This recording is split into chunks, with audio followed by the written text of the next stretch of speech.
नमस्कार, आप देख रहे हैं द एंगल। मैं हूं आपके साथ दीपाली माथुर। नजर डालते हैं इस वक्त की सुर्खियों पर। कांग्रेस नेता राहुल गांधी के श्वेत पत्र पर भाजपा का पलटवार, कहा कोरोना के हर मोर्चे पर कर रहे हैं राजनीति। राजस्थान के मुख्यमंत्री अशोक गहलोत ने राहुल गांधी के सुझाव पर दिया बयान, कहा केंद्र सरकार से लागू करने की मांग। राजस्थान भाजपा की हुई कार्य समिति की बैठक, नेता प्रतिपक्ष गुलाब चंद कटारिया ने कहा संसदीय दल और विधायक तय करते हैं सीएम का चेहरा।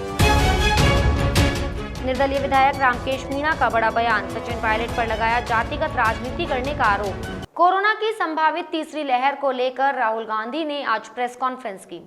इस दौरान राहुल गांधी ने तीसरी लहर से निपटने के लिए एक श्वेत पत्र जारी किया, जिस पर भाजपा के राष्ट्रीय प्रवक्ता संबित पात्रा ने पलटवार किया।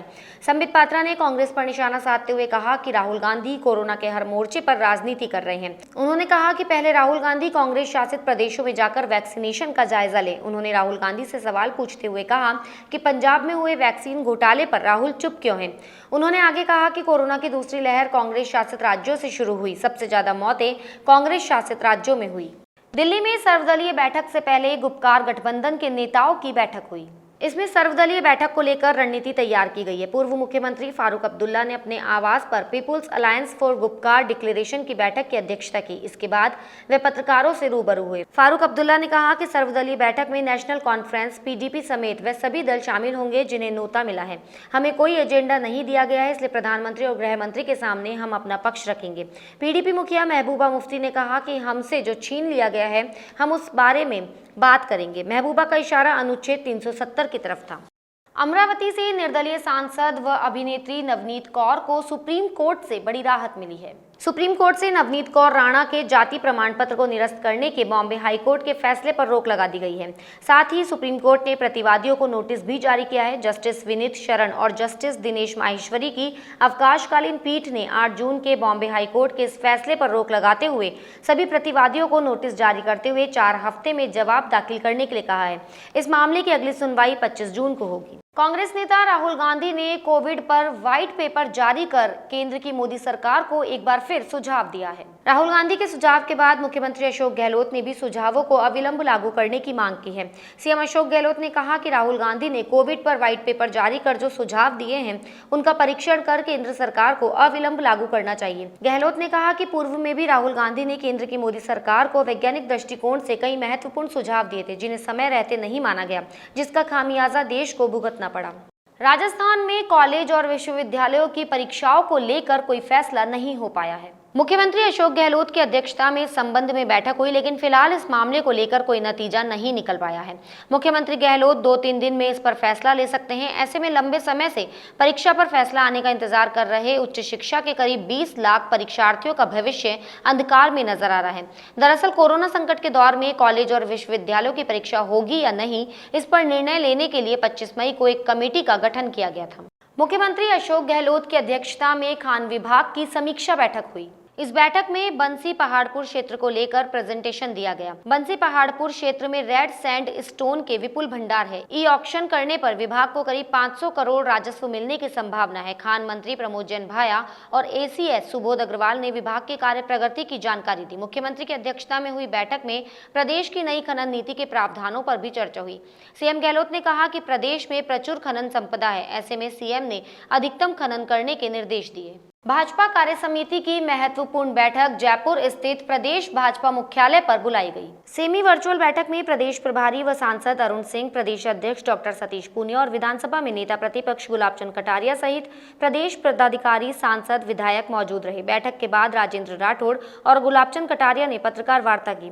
पत्रकार वार्ता में दोनों नेताओं ने सीएम गहलोत पर जमकर वार किए। प्रेस कॉन्फ्रेंस में कटारिया ने वैक्सीनेशन को लेकर सरकार पर जमकर हमले किए। इसके अलावा उन्होंने कहा कि बीजेपी में व्यक्ति तय नहीं करता है कि कौन मुख्यमंत्री बनेगा, पार्टी में काम करने के लिए बहुत चेहरे हैं। राजस्थान में सचिन पायलट खेमे और अशोक गहलोत खेमे के बीच खींचतान जारी है। इस बीच जयपुर में 13 निर्दलीय विधायकों की बैठक होगी। पहले इसमें 6 बसपा से कांग्रेस में आए विधायक भी इसमें शामिल होने थे, लेकिन उन्होंने बैठक में भाग लेने से मना कर दिया। कल होने वाली बैठक से पहले निर्दलीय विधायक रामकेश मीणा का बड़ा बयान सामने आया है। उनका कहना है कि बैठक को लेकर हमारा कोई विशेष एजेंडा नहीं है। मीणा ने कहा कि हम सरकार पर मंत्रिमंडल विस्तार सरकार को लेकर कोई दबाव नहीं बनाना चाहते। उन्होंने कहा कि मैं गहलोत के साथ था, हूं और हमेशा रहूंगा।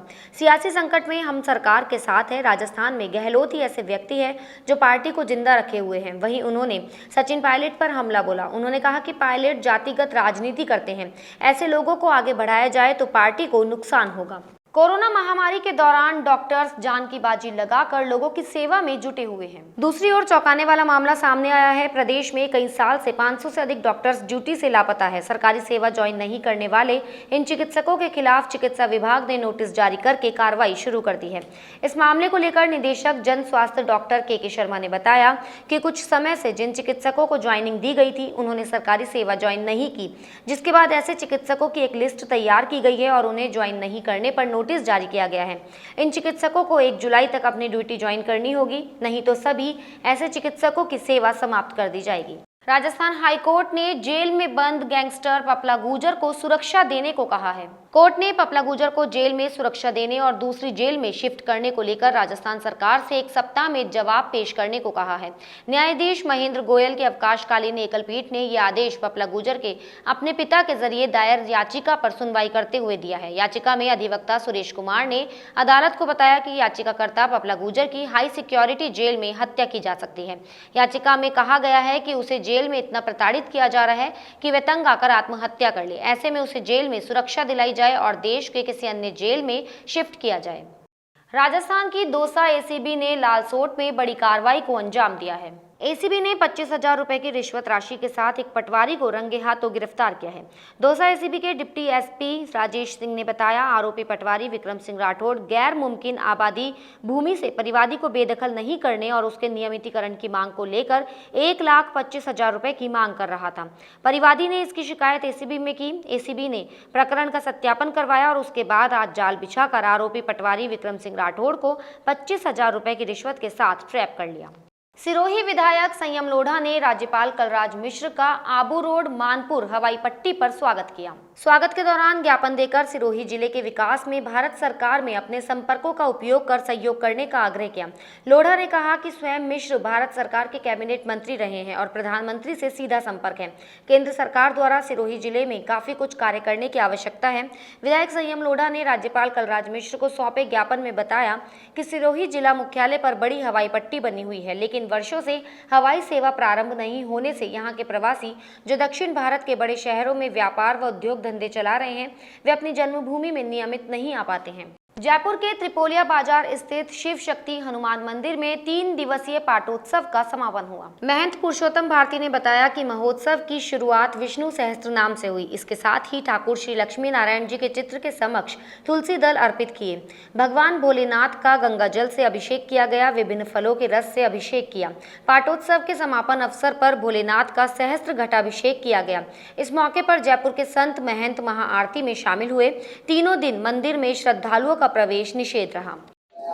भगवान श्री लक्ष्मी नारायण जी तथा शिव शक्ति हनुमान मंदिर का 3 दिवसीय पाटोत्सव का कार्यक्रम हर वर्ष की भांति इस वर्ष भी बड़ी धूमधाम से मनाया जा रहा है। इसमें जहाँ प्रथम दिन भगवान श्री लक्ष्मी नारायण के तुलसी दल विष्णु सहस्त्र नाम के पाठ का आयोजन किया गया। जयपुर में भगवान सुपार्श्वनाथ का जन्म व तप कल्याणक मनाया गया। कोरोना के चलते भक्तों का प्रवेश मंदिर में निषेध रहा। इस मौके पर मंदिरों में नित्य नियम पूजा अर्चना तथा घरों में जैन धर्मावलंबियों ने पूजा अर्चना कर कल्याणक अर्घ्य चढ़ाया। मंदिर कमेटी के पदाधिकारियों ने अनुष्ठान को ऑनलाइन साझा किया। अखिल भारतीय दिगंबर जैन परिषद के राष्ट्रीय कार्यकारिणी सदस्य एवं प्रदेश महामंत्री विनोद जैन ने बताया कि मंदिरों में मुनियों और आर्यिका सत्संग के सानिध्य में मंदिरों में नित्याभिषेक के बाद कोरोना निवारण व विश्व में सुख शांति और समृद्धि हेतु वृहद शांति धारा के आयोजन हुए। पूजा के दौरान जन्म व तप कल्याणक के अर्घ्य चढ़ाए गए। जगतपुर स्थित दिगंबर जैन अतिशय क्षेत्र शांतिनाथ जी की खोह में कमल वैद्य के नेतृत्व में जन्म व तप कल्याणक मनाया गया। जैन धर्म के 7वें तीर्थंकर भगवान सुपार्श्वनाथ का जन्म और तप कल्याणक भक्ति भाव के साथ मनाया गया। इस मौके पर जैन मंदिरों में नित्याभिषेक एवं शांतिधारा के पश्चात में पूजन की गई। पूजा के दौरान जन्म और तप कल्याणक चढ़ा गया। श्रद्धालुओं के लिए मंदिर बंद होने के कारण बहुत से श्रद्धालुओं ने अपने घरों पर ही पूजा की और भगवान का जन्म तप कल्याणक चढ़ाकर महाआरती के साथ समापन हुआ। विनोद जैन कोटखावदा, प्रदेश महामंत्री, राजस्थान जैन युवा महासभा जयपुर। सीकर के दाता रामगढ़ में इसी सत्र से राजकीय कन्या महाविद्यालय शुरू होगा। इसके लिए राज्य सरकार ने प्रशासनिक व वित्तीय स्वीकृति जारी की है। महाविद्यालय में एक प्रिंसिपल सहित कुल 13 का स्टाफ स्वीकृत किया गया है। हालांकि अभी तक छात्रों की सीटों की घोषणा नहीं की गई है। रामगढ़ ग्राम पंचायत सरपंच प्रतिनिधि रतनलाल यादव ने बताया कि दाता रामगढ़ में राजकीय कन्या महाविद्यालय इसी सत्र से चालू होगा और अस्थायी तौर पर ये महाविद्यालय श्री हनुमान बख्श खेतान राजकीय उच्च माध्यमिक विद्यालय दाता रामगढ़ में शुरू किया जाएगा। इसके बाद उचित स्थान देखकर कन्या महाविद्यालय खुलने से क्षेत्र की बालिकाओं को बड़ी राहत मिलेगी। विधायक दाता रामगढ़ वीरेंद्र सिंह जी द्वारा जो कन्या महाविद्यालय खोला गया है उसके लिए राज्य सरकार द्वारा वित्तीय स्वीकृति जो जारी की गई है उसके लिए बहुत खुशी की बात है और बहुत आभार है विधायक साहब और माननीय अशोक जी गहलोत साहब का। और दाता रामगढ़ क्षेत्र में ये काफ़ी बहुत बड़ी समस्या थी बच्चियों के लिए।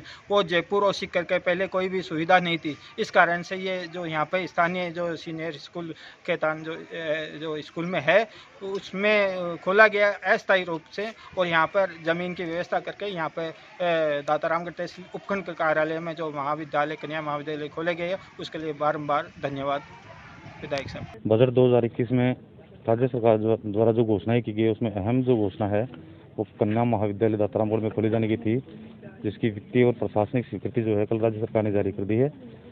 13 शिक्षकों का लोगों का स्टाफ और एक प्रिंसिपल का स्टाफ लगाकर दाता रामगढ़ की जनता को राहत देने का काम माननीय विधायक महोदय वीरेंद्र सिंह जी और माननीय मुख्यमंत्री महोदय अशोक जी गहलोत ने जो दिया है उसके लिए क्षेत्रवासी दाता रामगढ़ सभी जो है यहाँ की विशेषकर लड़कियाँ जो है उनको धन्यवाद प्रेषित करती है। ग्राम पंचायत दाता रामगढ़ उनको धन्यवाद प्रेषित करती है। साथ ही मैं बताना चाहूँगा पत्रकार जी कि इस बजट में सरकार ने जो दिया है काबिल तारीफ है। पानी का हो, चाहे सड़कों का हो, एजुकेशन का हो, अभी दाता में जो सामुदायिक स्वास्थ्य केंद्र में मिनी ट्रोमा जो दिया है उसका हो, मतलब हर क्षेत्र में काम करने का प्रयास किया। उसके लिए धन्यवाद विधायक जी का और धन्यवाद राज्य सरकार। गरीब लोगों के लिए सबसे अच्छी सुविधा मिले, उनको फीस नहीं भरनी पड़ेगी और पढ़ाई भी अच्छी कर लेंगे लड़कियाँ, तो सभी लड़कियों को भी मिल जाएगी। और सुरक्षा की दृष्टि से कि दूर नहीं जाना पड़ेगा उनको सभी के माँ बाप भेज भी देंगे, दूर तो भेजते भी नहीं है उनको बोलते